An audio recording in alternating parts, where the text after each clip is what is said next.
Today I'm cheating again, and this is not going out on the normal Wednesday because it's again a redo of an earlier episode that was just so bad that it's just a useless resource, and I can't even go back and listen to my own video because it's just that terrible.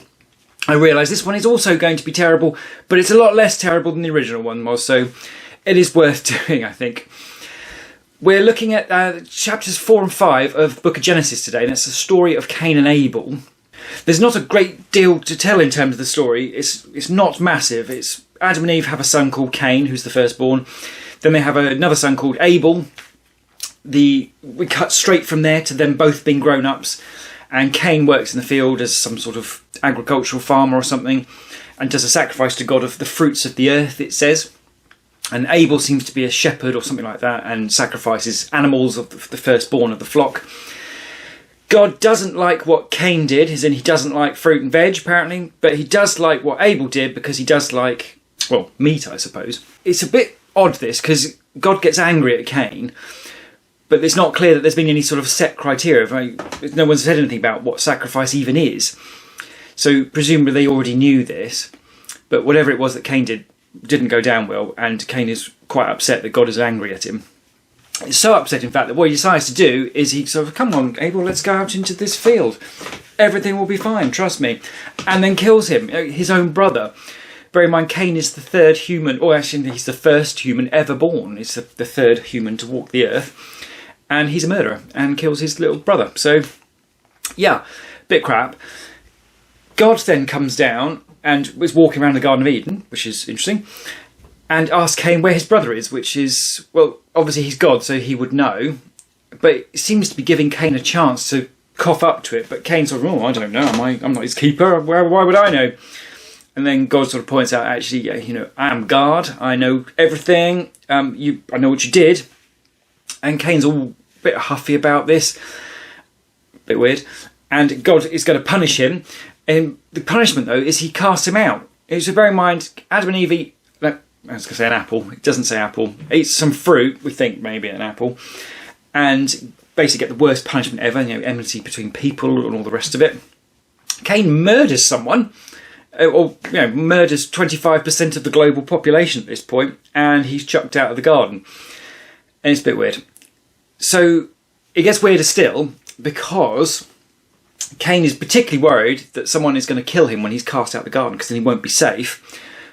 But Adam and Eve have just been created as the first humans and all the rest of it. So in theory, if the Genesis account of the origins of life and the universe and everything were actually literally true, then there would be no one else to kill Cain. So my feeling is that within its own story is the evidence that it's not a literal story, because it contradicts itself. So it doesn't even look like it's trying to claim to be a real story. And yeah, it's a bit weird. I thought when I made this original video, over 2 years ago now, that there were no people who actually thought it really was literally true. But no, there are lots of people who really think Adam and Eve and age of the universe being 5,000 years, whatever it is literally true. And yeah, so I don't know. It does seem almost self-evident from reading the Bible that it's not claiming that it's literally true. It's just clearly trying to convey something.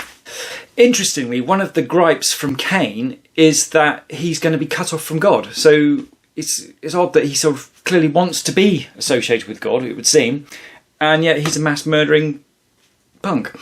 So yeah, I don't know quite how you gel those two together. There's a really interesting idea in there, I think, and I'm sort of cheating because obviously I finished reading the whole book of Genesis and, well, first half of the Bible. So sort of the big themes emerge. So it's sort of fun going back to re-look at older stuff.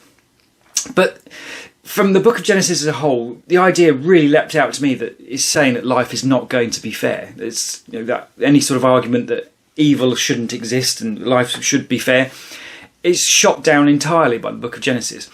And in that, Abel sounds like he was well, we don't know he was anything wrong. He certainly seemed to do okay by God. The sacrifice he gave God seemed to match up with whatever God may or may not have said to him previously. And he gets killed anyway. So, yeah, I mean, there can be no question, if this is a valid story, that life is going to be fair. And actually, I think the story becomes even more valid if it's not literally true. which is a really interesting idea, I think.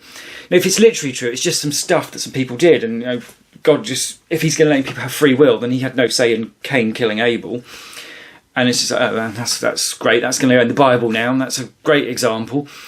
But if it's not a literally true story, and Moses made it up as part of illustrating something inspired by God with all the time he spent with him on Sinai, which I don't know about yet technically because I haven't read that part yet, but you know what I mean, then actually the meaning of this story potentially becomes even more profound than it would have been if it was literally true.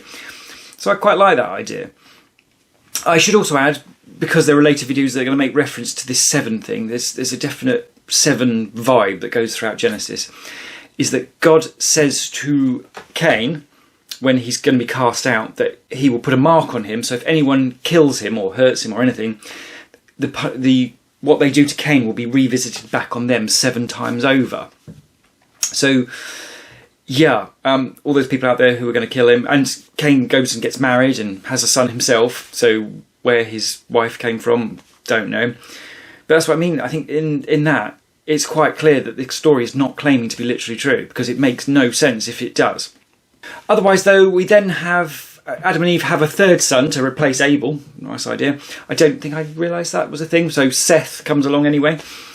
And then all of that is just in chapter 4. And in chapter 5, it's a big old list of lineages that go down around about 1600 years until we get to Noah, which is the next video, which I will also fix because that one is also terrible.